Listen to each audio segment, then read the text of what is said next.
What is going on, everybody? Welcome back to the Itz Gametime podcast. This is episode number 51. My name is Jett, and with me, as always, is my co-host Eric. Eric, how you doing today? Fantastic. Episode 51, the Ichiro episode. Fantastic episode. I love Ichiro. There were actually some good options for 51. I Really? saw Randy Johnson. Ooh. Who else did I see? I saw Dick Butkus, Butt kiss. Trevor Hoffman, Bernie Williams. Trevor Hoffman. Bunch of good options, but you can't go wrong with Ichiro here. I'm surprised by that. I'm surprised 51 has such know. popular players. It's an interesting number. I know. I really don't like it. I was driving here. I was thinking about the number for today, and I was like, who the hell would wear 51? It's like, what does Troy Polamalu wear? 43. Yeah. It's just, ugh. Yeah. When you think of those numbers, like at the first moment, you think it's weird, but then when you think of the player associated with the number, it like kind of changes. I feel like when you hear Ichiro, I still feel I don't even like. The thing is, I couldn't imagine Ichiro wearing 51. Yeah. The only acceptable one as a second digit is 11. Is 1, 11, and 21. I agree with that. 31's too high. 41, no. 51, I still don't like it. I think you get away with 31 though. No, I can't think of any 31s off the top of my head, but no, 31 feels so weird. I don't know. Two odd numbers. 41 doesn't look good, I think. I definitely agree 41 doesn't look good. 51 I don't like. 61 no. 71. 81 actually I kind of like. Okay. 91 maybe. I don't know. I feel like you get away with 31, and then anything above that is just a no-no. It's just a no-no. Yeah. But apparently 51 carries a good amount of players behind it. But today, little preview. We're obviously going to be talking about the NFL draft. It happened this past week. I, as a Giants fan, am happy with the outcome of our draft. Miami seemed to have 0 picks throughout the day. Yeah, it was pretty uneventful draft for Dolphins fans. Obviously, the story with the draft was Tyreek Hill. That's who we got for all the picks we got rid of. So, yeah. And then we'll talk about the NBA playoffs, and the Heat were luckily did not blow a lead in the first round matchup, but now they may blow a 1-0 lead to the 76ers this upcoming series. And we'll talk about all the other series going on. And then we'll talk about the MLB. The first month of the season has concluded, and there's a few teams that are sticking out. Mainly teams in New York and LA seem to be the top teams at the moment. But to go back, let's start off with the NFL draft. First pick was arguably the worst pick in the first round. Just kidding. It was actually the third pick, but we'll get to that. First pick was Trayvon Walker. All the smoke that was being put out there in the media actually did lead to a fire associated with Trayvon Walker and the Jaguars. Jet, right when I saw that pick, I was like, damn, they fucked up. We all can say that. I definitely don't agree with the pick. Obviously, the Jaguars have a history of making these types of selections, so I don't think it really should surprise us that they made this kind of pick. Trayvon Walker is still a very good player. Obviously, he has some shortcomings in his game, which, hopefully he is able to make the transition from college to the NFL. Obviously, the Jaguars needed an edge player, and Trayvon Walker is an edge player, and he's going to help them. But as I continue to cough, the thing about the Walker pick is they already have Josh Allen on the edge, and I think a big thing for them needed to be to protect Trevor Lawrence, because he is their cornerstone of their franchise, and maybe they didn't like any of the top offensive linemen to pick in number one when we're talking about a value perspective, but I think they could have I mean, the thing is, I think they tried to trade down, but they just got no offers for it just because the top of the first round, not really much movement just because of the nature of this year's draft class. We'll see what happens with the pick. Don't worry. I think I'm shutting my mic off, so I don't think someone could be hearing it through yours. But yeah, we'll see what happens. I think they could have done better with this pick, but the Jaguars have drafted some great defensive players before. They just end up trading them. So yeah.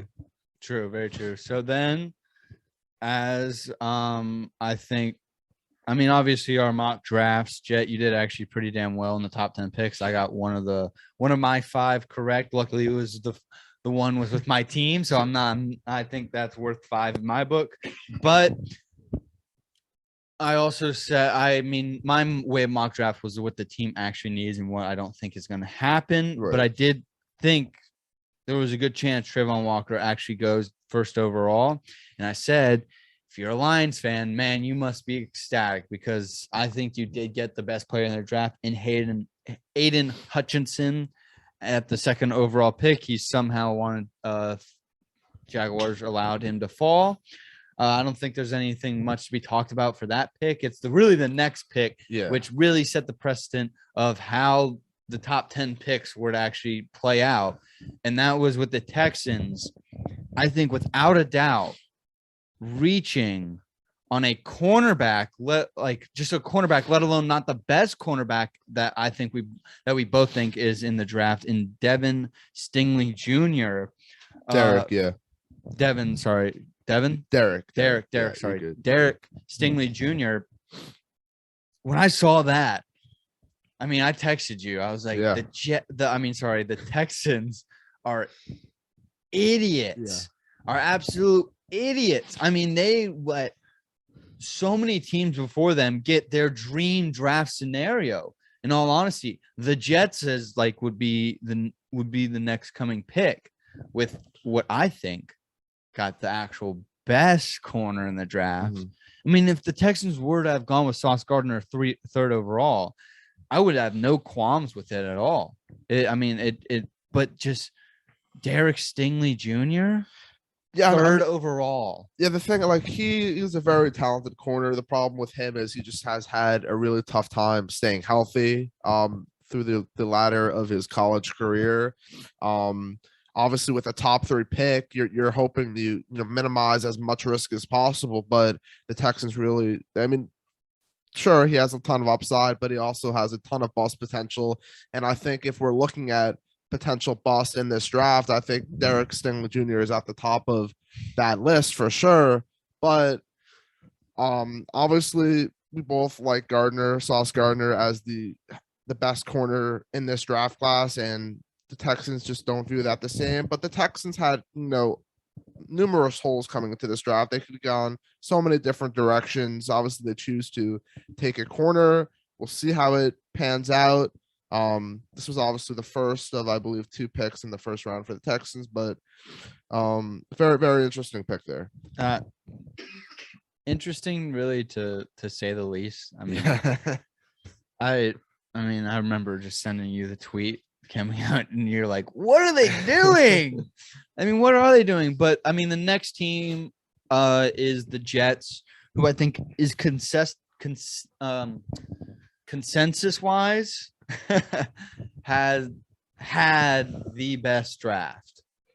I mean, I trust me. I think they had a great draft because obviously they did exactly what I say. There's another team I want to get into. I think there's a couple teams I think that had actually better drafts in my opinion when we're just taking the whole draft and trades involved in general.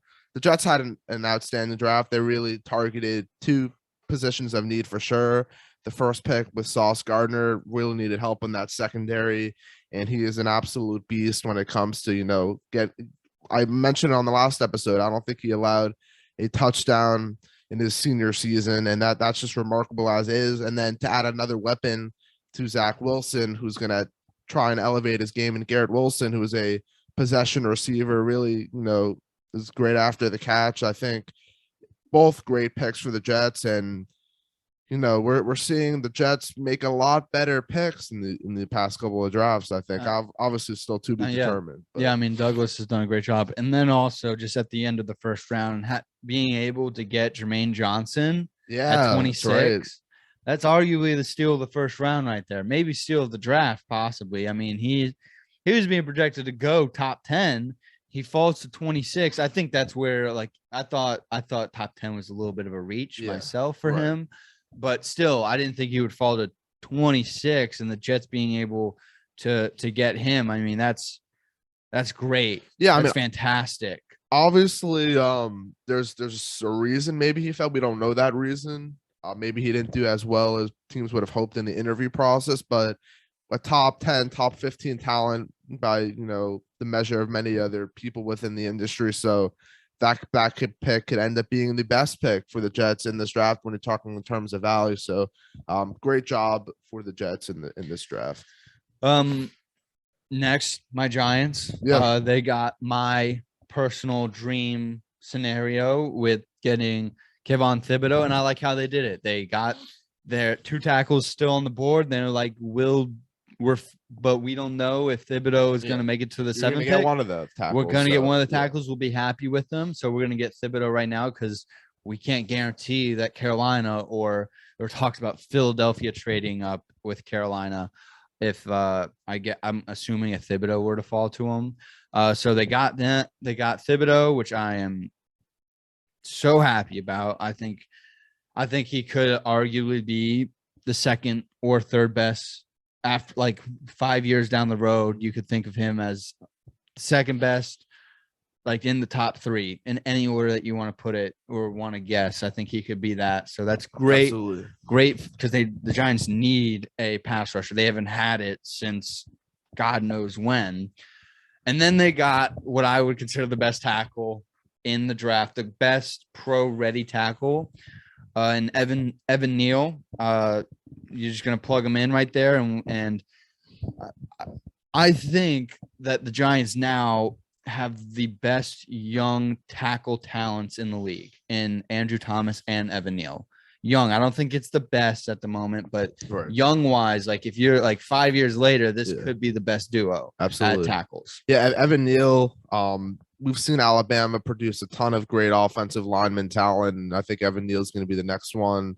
I think that's a great fit, obviously, with the Giants, especially in need for an offensive lineman. And the Thibodeau pick, obviously, not really sure why many draft boards had him falling because he still went in the top 5. And before the emergence of Aiden Hutchinson, he was the number 1 edge player, number 1 pick overall prior to this year. So I think 2 great picks from the Giants in the first round here.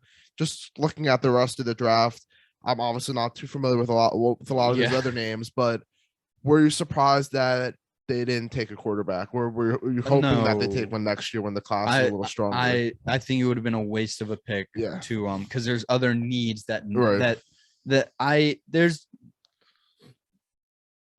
thought they hit it out of the park in the first round. I mean, Wan'Dale Robinson is kind of like Tony. So I mean, I don't think it's bad to have multiple of those types of players. Right. And I think that our Brian Dable is going to be able to actually do something with them compared to like Jason Garrett. Mm-hmm. So I that's a wait and see. I mean, I think it's a good pick. I think it was a little early. I think he would have been there in the 3rd round. I'm gonna guess. Well, I mean, I'm just looking at it. Like, it seems like for each of the picks, it was like a clear need, like wide receiver with Robinson. If Tony gets traded, he slots into that role. Yeah. Bellinger, tight end, obviously no more Evan Engram. I like Bellinger. I like that pick. I think it's a good value pick. I mean, we got 2 guards from North Carolina. Yeah. So, and I don't think they're going to be asked to start right away, which is good. We got cornerback. We got safety, inside linebackers. DJ Davidson, D tackle. We really don't need a D tackle at the moment, but overall, I thought the draft was pretty good. There's every round came up. There were players that I would have preferred, but obviously I'm not in the front office for a reason. So who am I to say? They obviously know more about these players than I do. So I'll stick with it. I mean, obviously I think the first round carries a lot of weight. As Absolutely. for any team, it carries a lot of weight. So I'm very happy with the Giants draft. Do you mind if I highlight? I have like 2 winners and 2 Yes, losers yeah. of the draft, and obviously, like you said, the first round weighs heavily in this factor. So, my 2 favorite teams drafts in this one. Number 1, the Baltimore Ravens. It seems like every year they have a good draft. The thing that they do great is they're able to find value in so many players.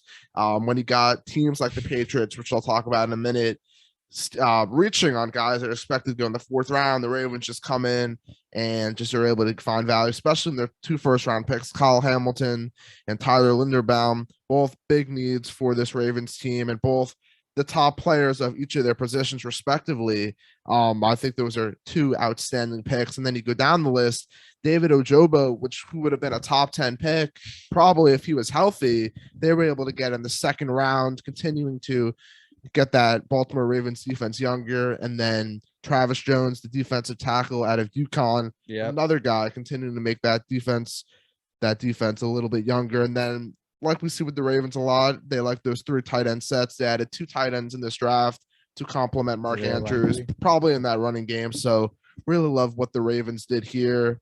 And then my other winner is the Philadelphia Eagles, and it's not necessarily from the picks they made, but from the player that they acquired, AJ Brown, a perfect fit with this Eagles team, helps Jalen Hurts. Devontae Smith really profiles more probably as a wide receiver 2. AJ Brown's that clear wide receiver 1. Love the move there. And they made a great pick in the 1st round with Jordan Davis, the defensive tackle. Fletcher Cox is obviously up there in age, so it's a nice replacement for him. I also like their 3rd round pick, Nakobe Dean. I know that there was the big concern with teams about whether or not, because of he refused to get surgery on his shoulder, but getting him in the 3rd round, where I think he was projected like 2nd round, mid 3rd round, some even first. Yes, yeah, like he has the 1st round talent. Yeah, mid 3rd round, let's say, not even top 3rd round. So I think that's a fantastic. Like, he is the number 1 position ranked inside linebacker for ESPN. I mean, they rank him as the 19th overall prospect. Yeah. And you got him at the 19th pick in the 3rd round. Absolutely. So I think that was a fantastic. Your losers, though, I can assume is one team that you talked one about. thing before we move off the Eagles, Cameron Jurgens is actually a funny story. Apparently, Jason Kelsey, who's the current center for the Eagles, actually watched film on this guy, and this was his favorite center coming into the draft. Really? He was able to get him. He thinks it's like an identical talent to what Kelsey is. So if that works out the way that he hopes, then that's a great pick for them as well. So yeah, my losers. I don't want to call them losers because obviously we know their history. They're winners by every stretch of imagination. But the Patriots are one of my losers. I don't know if we should give them really anything just because they've made some great picks in drafts previously, but they've also made some really bad picks. N'Keal Harry, when you could add DK Metcalf, they passed on Lamar Jackson, among other who are now stars, but they went with Cole Strange, the offensive guard out of Chattanooga, who they could have gotten several rounds later. Not really sure why they do this, considering they would be able to get him later on. Even if they like him that much, take the value that's given you, take the best available player. Obviously, Bill Belichick thinks a lot differently. The Patriots drafted a quarterback too for some reason when they have Mac Jones, who looked pretty good in his rookie season. Yeah, that's such a waste of a pick. Not really sure what the Patriots were thinking here. Just 4th rounder, Bailey Zappi from Western Kentucky. It's just not good picks. Getting 2 running backs. Drafting Tyquan Thornton.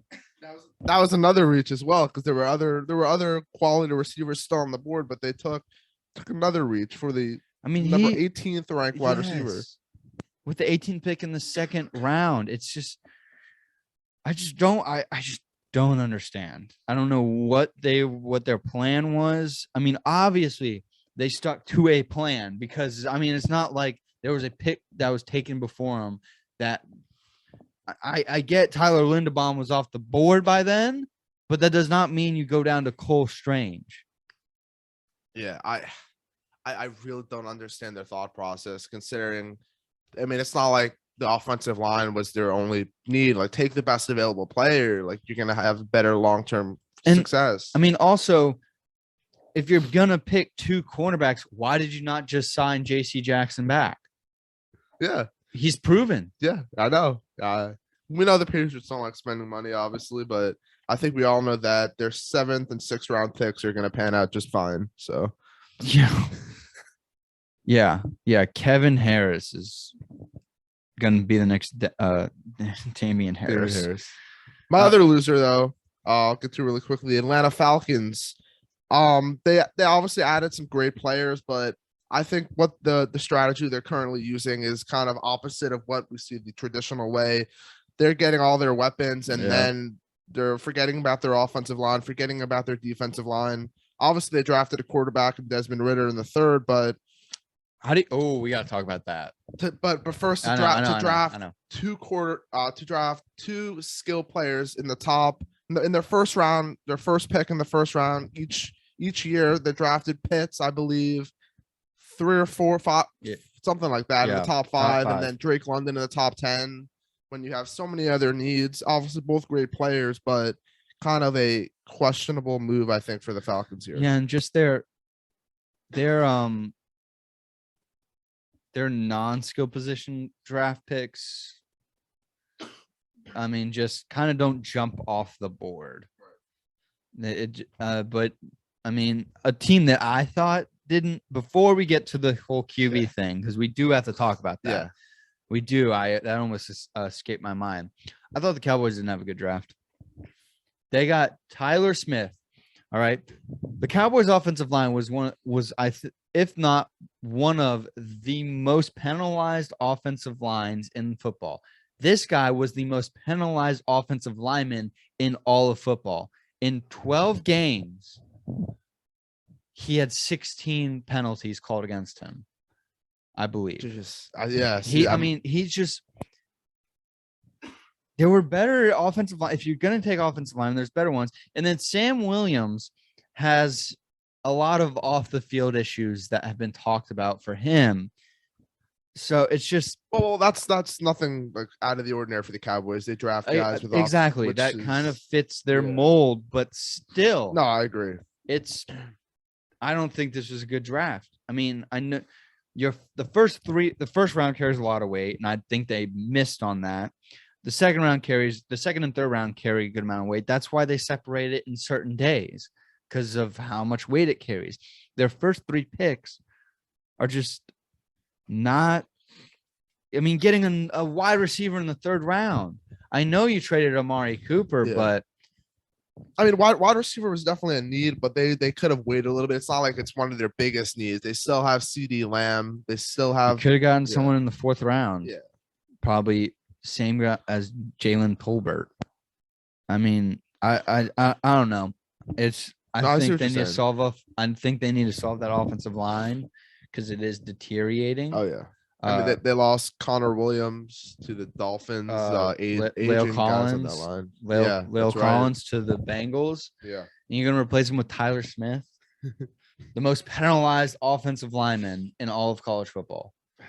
That kind of trade is the type of thing that you could definitely see carrying over to the NFL. Like that's not like a physical thing. No, that's not technical. Yeah. That's hard to teach out of. Absolutely, because it's a habit. Mm-hmm. So it's different from teaching someone a new habit. It's trying to tell someone to get rid of an old habit. Absolutely, and he obviously isn't amazing because he has to commit penalties in order to prevent defensive linemen to get to this QB. So I don't know. I don't know if he's going to be starter day 1. I don't think he should be. Right. And that's not what you want from your first round pick. No, not at all. Now let's talk about the whole QB thing.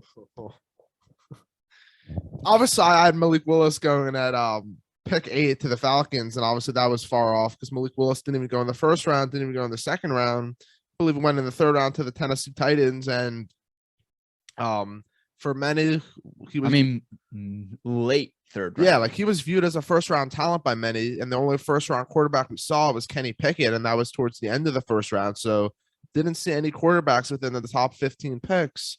But yeah, it was very interesting to see Willis fall. Very interesting to see Pickett, the first quarterback off the board. And I believe Ritter went before Willis. Yeah, I second round. believe. Did someone else go before Willis as well? Yeah. Was it Corral? No. I think he went late. No, I'm sorry. Ritter went. He went in the third round also. Right. Where the heck? What? Matt Corral went 30th in the third round. Okay, so no, I think there was. I swear there was another guy that went before Malik, and it was just some guy that you're like, what? No, it looks like it was Pickett, Ritter, Willis, Corral, Bailey Zapp, Howell, and then a couple other no names. But still, I thought the Seahawks had 2 times to get him. I thought the Seahawks in the second round could have perfectly with the 40th overall pick.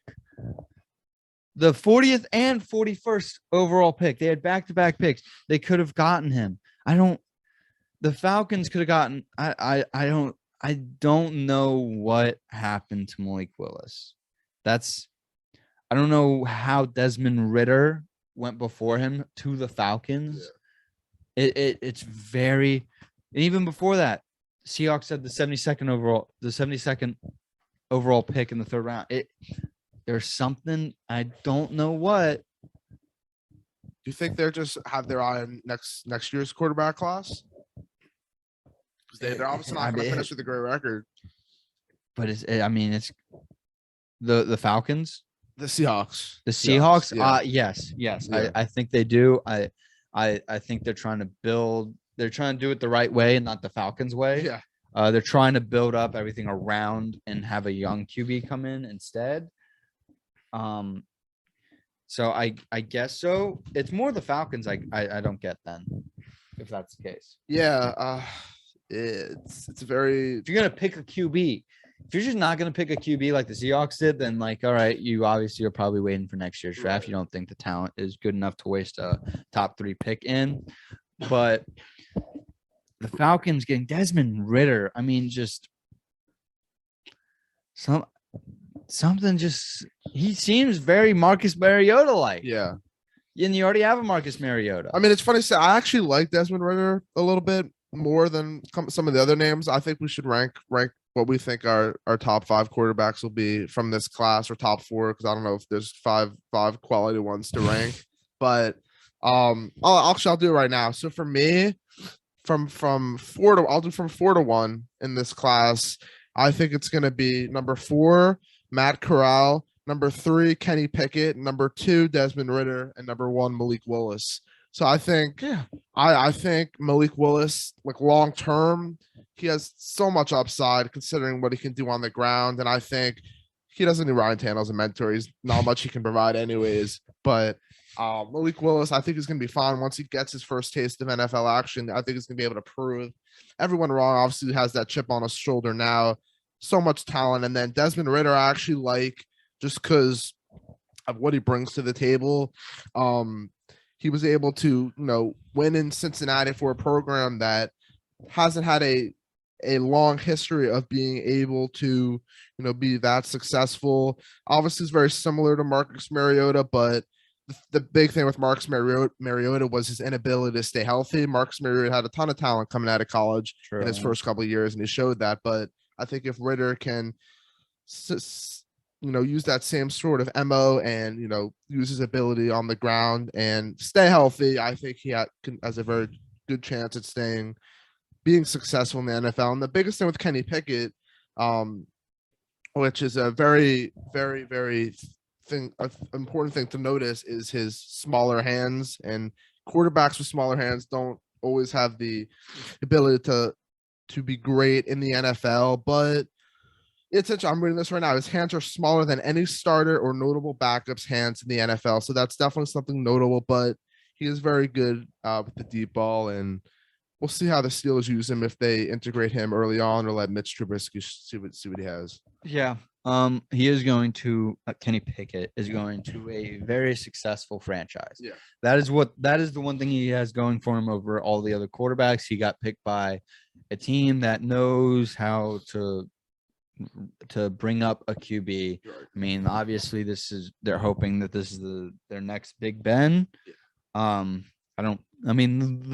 NFL comparison that is being put out is Kirk Cousins, which isn't bad. No. It's just if Deshaun Watson's playing, I don't know if that's winning you the division. No. Let alone Lamar Jackson and the Ravens. So you can't have a Kirk Cousins type of player leading the way. I mean, he could be more than that. If he turns out to be like a Big Ben, then I think they'll stick with him and just try to build. They have good pieces already, but he is. He is a day one starter. He can be that out of all the QBs. He can start on week one, and Mike Tomlin has said like he will be competing for the starting QB role with Mitch Trubisky. Doesn't have much competition to beat either. So I have to agree with you there. Yeah. So I mean, is there anything else you want to touch on? Do you want to rank your top five? I don't know. Oh yeah.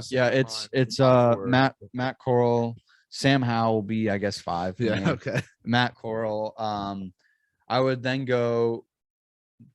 I'd do this at Desmond Ridder, Kenny Pickett, Malik Willis. Okay. I mean, I think actually going to Tennessee will be good for Malik Willis. Absolutely. I think it gets him some time to really fine craft his talent.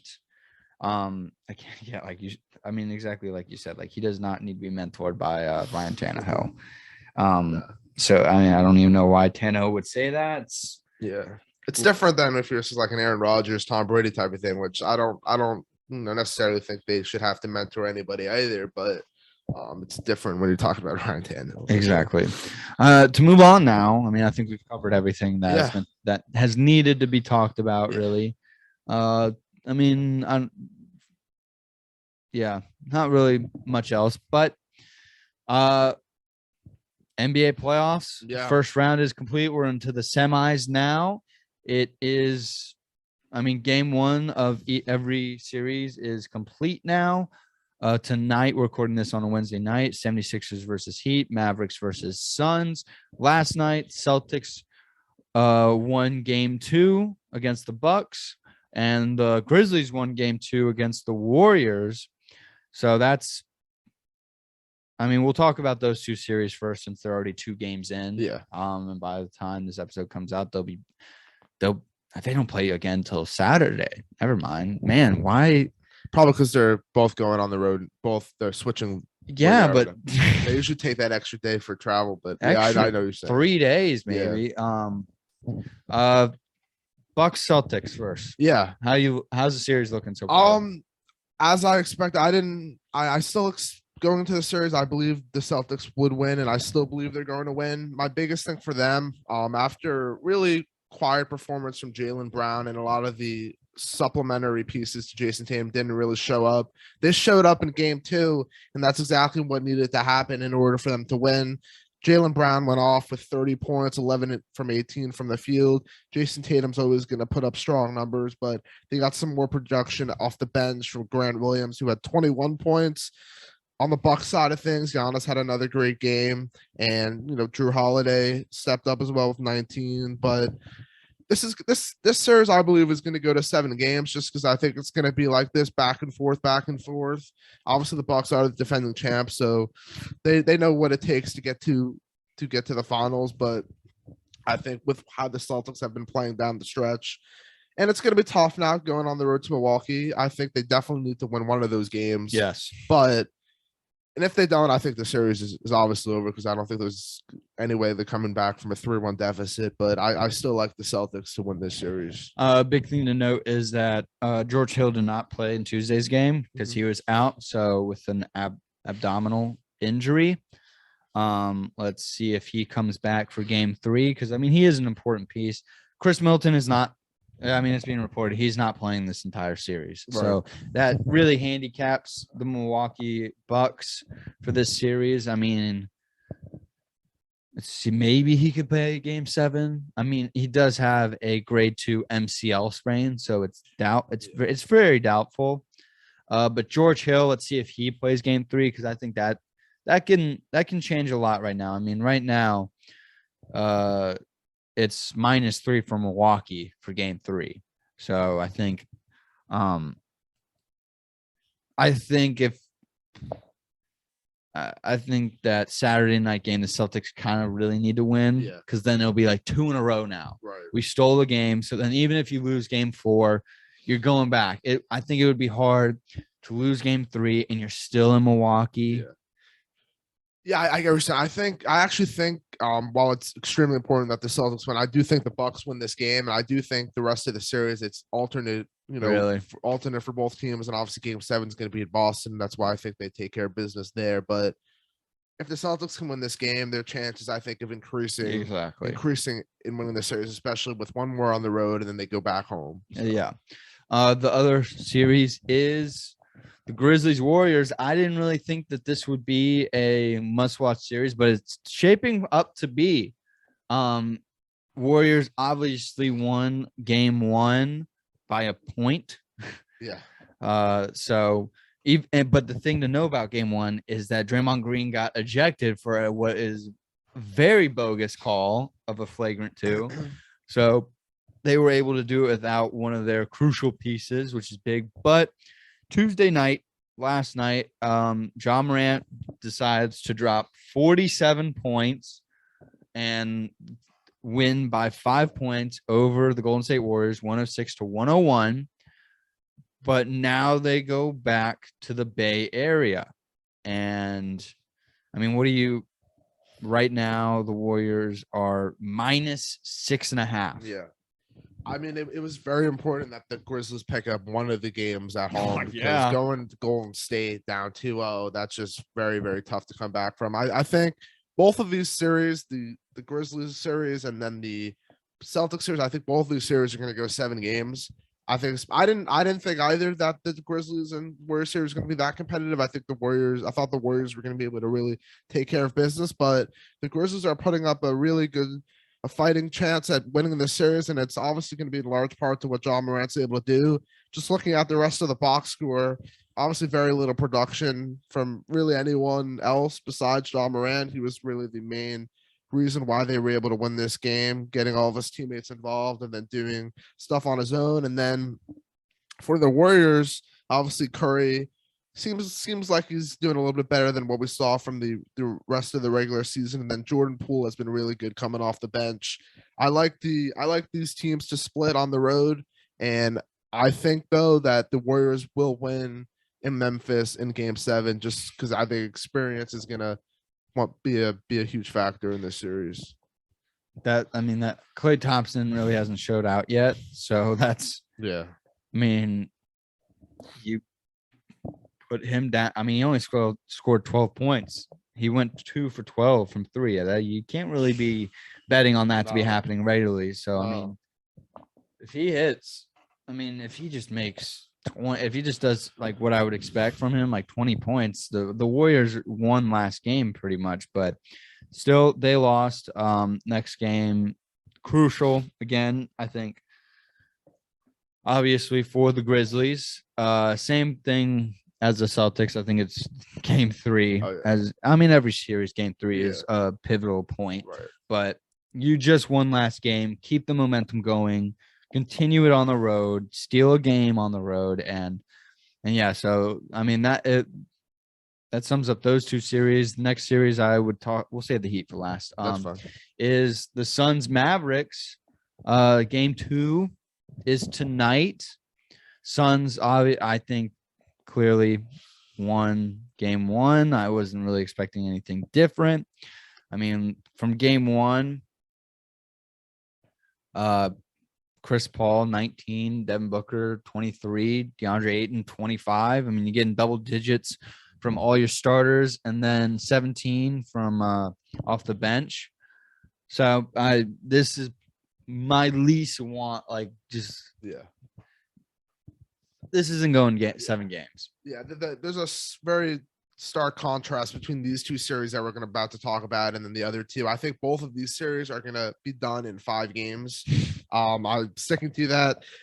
The thing with the Suns Mavericks series is obviously when you look at the 2 box scores in game 1, you really see all guys involved on the Suns team getting involved and really producing at a high level. And then on the Mavericks side, Luka is really the one that's trying to carry this team over a really, really good Suns team that's been the best team in the league all year. And now with Devin Booker back, they're at full strength. So I think if Dallas wants to have a chance in this series, they're really going to need to get more production out of some of their other guys on this team. We saw obviously Jalen Brunson have some strong games in the first round. They'll need him to have some better performances going forward. But other than that, I think that this Suns team is going to win this series in 5 games. I would probably put that down myself of Suns in 5. I don't think the next series we're going to talk about will go 5. I think it will go 6, but we'll get to that. The Sun team, I mean, depending on how the Warriors series goes, like it could tilt back towards the Suns. Yeah. Oh yeah. I mean, obviously Devin Booker seems to be fine since his injury. So I think it's just crazy because when we talked about this last episode, we thought he was going to be returning like deep into the second round. We were going over scenarios if the Mavericks are up 3-2. Like that's not even it. They already returned in round 1, which is I know. So this series, I think, is that's why it's on at 10 p.m. Obviously, it's Western time zone, but still, I mean, this isn't must watch. No. This is not must watch. But the last series is the 76ers versus the Heat. The Heat won game 1 pretty handedly. Yeah. I mean, won by 14 points. I mean, that's all you ask for. But Joel Embiid did not play. That is the one but about the game. He's not projected to play tonight either. He is projected to come back when they're back in Philly. Yeah. You said before we started recording that they that you don't think Embiid has played in Miami yet. No, I don't think off the top of my head, I don't know if he's scared or if it's just like injury, but he has not played in many, if any, games versus the Heat this year in general. Obviously, we'll see what happens if he's able to make his return. But I think even if Joel Embiid returns, obviously has a huge impact and is going to really, change the tune of the 76ers team once he's on the court. But the thing is, once he's on the court, is he going to be at full strength? I don't know. Obviously, Joel Embiid has a history of injury concerns, and it's been like that through his whole career. The Heat have, they have injuries of their own right now. Obviously, with Kyle Lowry still not returning yet. He's out for game 2. We'll see if he's able to return when the team travels to Philadelphia. But the thing that I like about this Heat, and I know it's going to sound biased, the difference in this series is going to come down to bench play.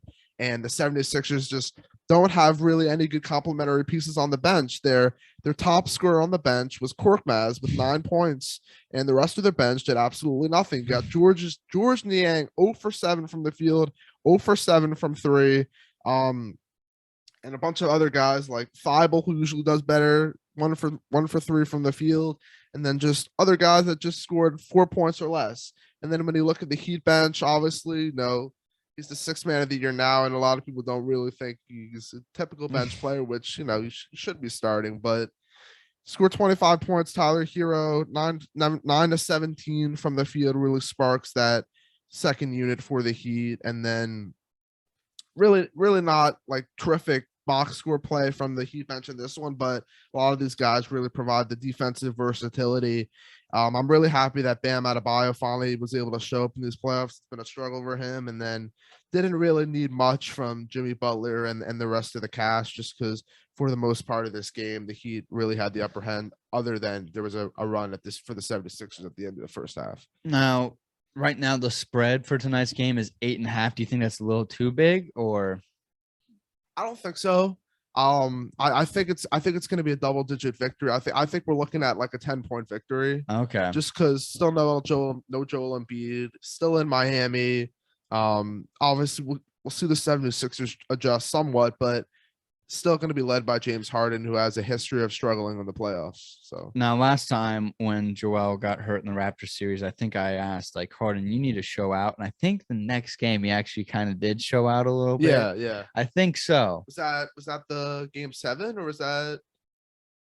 I think it was game 7. Then The Raptors the Raptors Sixers series went 7. Was it 7 or 6? Yeah, I think it was 6. Okay, it was then 6. it was 6. Yeah. It was 6. I Yeah. think Harden did show out, and that's my ask again. Is just show out, like Yeah. at least cover the damn We're spread. doing asks again, everyone. They're back. Yeah, that's just show out again. I mean, because if I mean, obviously, I think the Sixers already know the plan for Embiid. Yeah. And if it is Embiid coming back in game 3 in Philadelphia, I think Harden can go all out for this Yeah. game and try Right. at least get a good. If you lose by 2 and Harden has a good game, then like Yeah. hell, that's all you can do. You don't have your star player at the moment, so just make it challenging. Yeah. That's what Harden needs to do. If the 76ers can pull out a win tonight, I think this series changes dramatically, especially if they're able to win without Embiid on the road with the momentum now shifting and the series moving to Philadelphia. But I think if the Heat are up 2-0 going to Philadelphia and I just take 1 in Philadelphia and then are able to finish it, I think in 5 games, I think that's the most logical scenario. I think that it could go 6 more likely than 5, just because of Embiid's hopeful and comeback soon. Yeah. But I mean, I think it's just gonna end up. The Eastern Conference Finals are gonna end up the same way. I mean, the only questionable one I think is the Bucks Celtics. Yeah. Because like you said, going back and forth every other game, it could end up like that, going to game 7, which Celtics could end up winning. But also, I mean, talk about the defending champs. I mean, so they can't count them out. You can't count them out. They have the experience more so than the Celtics in big moments. So I don't know. We'll see. That's once again the Celtic. That's the must watch. Yeah. I think series out of Yeah. the 4 remaining. Then it's the Warriors, Grizzlies, 76ers, Heat, and then the Mavericks, Suns. And by the time we record this, we'll probably only have 1 more game played in all these series because of the days off between. Oh my god, so yeah, we'll it's still have a long way to go. It's very long, but I mean, we have a little bit more time left. We can talk about the MLB. Yeah. First month of the season has been complete, and man, is New York representing right now.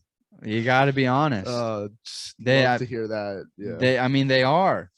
They are just showing out right now. The New York Yankees are right now, as currently recording, on an 11-game winning streak, have the best record in the league and tied for most wins in the league with the New York Mets, who, I mean, we talked about maybe last episode, and we were saying like, man, the Mets are the surprise team, and like they're still showing out. It's not like they have not faltered yet.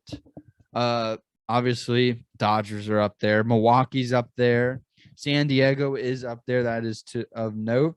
Miami, I mean, they started off hot. They had that 7-game winning streak. They've kind of cooled off, but they're still above 500. Yeah. They're still in second place. The only thing I'll say really quick, I don't want to go too much into the Marlins, but we really, if we want to be able to make it to the playoffs, you got to be able to beat the teams that are below 500. And the Diamondbacks, which the series we're finishing up today, those 2 games in the first 2 games of the series should have been won, but I'm really happy with what the Marlins have done so far. I mean, with just pitching. Yeah. I think that's the big thing is that their pitching has really, I think, been carrying them so far. Jazz Chisholm is must-watch TV. Yeah. I will have to say that also. We also talked about the Houston Astros. They have finally come back on scene. They're only 1.5 games behind the Angels now.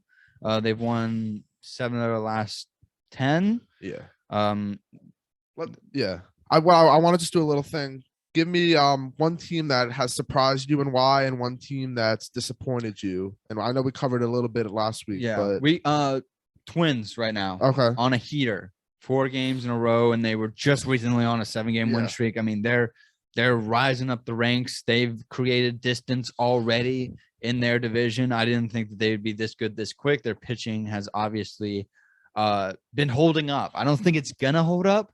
The offense was never the concern. I thought their offense was good. Right. It was the pitching, but I mean, right now in the AL, they have the second lowest behind the Yankees in runs against with 74, and then the next lowest is at 86. So their pitching has actually been holding up and withstanding. Let's see how long that lasts. Another team another little surprise team, I guess you could say, would probably be, I mean, the Rockies. Yeah. They're 3 games above 500. They're 2.5 back from the Dodgers. Yeah. They're minus 14 run differential. I don't know how long this is going to last, but I mean, it's a good story so far. I mean, even I know you talked about the Diamondbacks. The Diamondbacks are almost playing 500 ball. I know. So, I mean, it's just a little surprising there. Disappointing. I'm not saying I'm going to be upset about this disappointment. Is the Boston Red Sox. Yeah. I mean, they're 4 games under 500. I wasn't expecting them to be. I didn't expect them to be this bad this soon. Right.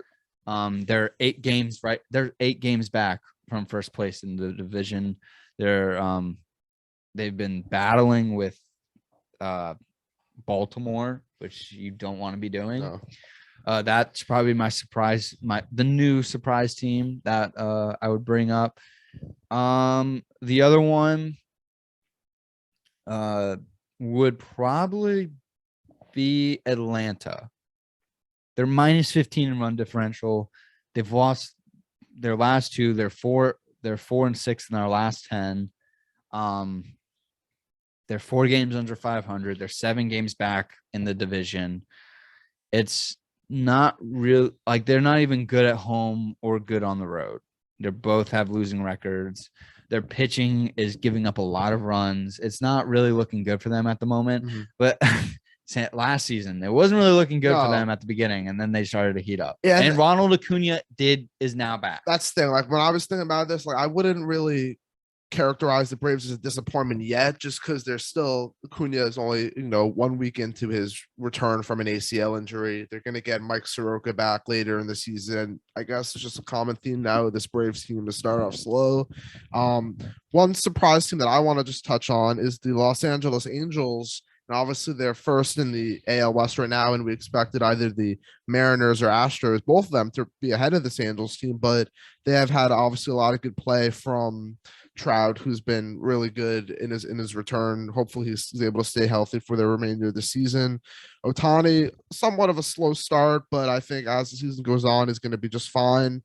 An emerging player they actually have, Taylor Ward, an outfielder, outstanding start to the season for him. Kind of really, he's been their leadoff guy for the last couple of weeks. We'll see if that remains. And then on the pitching side of things, obviously that's always been a big concern for this Angels team. They've gotten some good play from Noah Syndergaard, coming off of an injury. Haven't really seen him much the last couple of years, but he's been pretty good. And then Michael Lorenzen, Sandoval. Ohtani's actually been one of their worst starters, which is crazy. So the Angels are looking good right now. We'll see if this is something that's sustainable. I still think the Astros win this division, but the Angels could possibly contend for a playoff spot this year. My disappointing team up to this point would be the Philadelphia Phillies. I had higher expectations for them, even though it's only 24 games into the season. A lot of the issues really stem from their starting rotation, just hasn't gotten to full form yet. Zach Wheeler, still waiting to see if he can regain what he's normally accustomed to. And then Aaron Nola, Ranger Suarez, a bunch of those guys still have not had great numbers yet. And then the offense, it's starting to, get back to where we expected, but the defense has been an issue and will still be an issue the rest of the season. Phillies are awful on the road. They're 3-7 on the road right now. Yeah, they're good. I mean, they're just above 500 at home, but man, that road record, that's what's really killing them right now. But I just also got a tweet saying that RG3 would love to go to the Bears and help mentor Justin Fields. Oh my god. So yeah, that's a little bookends of the NFL right there to end the show. So there is someone out there that's willing to Yeah. mentor someone. That's Go to the that's Titans. good. Yeah. Mentor Malik Willis. Okay. Interesting. So yeah, that's great to hear. We'll want someone to be a mentor. But that was episode 51, the Ichiro episode. Thank you guys so much for listening. We'll be back next week talking probably about Everything. talking about everything. Except the draft. We're not gonna except the talk about draft, it. but MLB, NBA playoffs, but Formula guys, One. Formula One, Miami is this weekend, guys. Take a trip down there. You don't even have to buy tickets to go to the events. Just stay around the area. It's going to be popping off, I bet. Oh yeah. Should be fun. Absolutely. But thank you guys so much for listening. Peace out.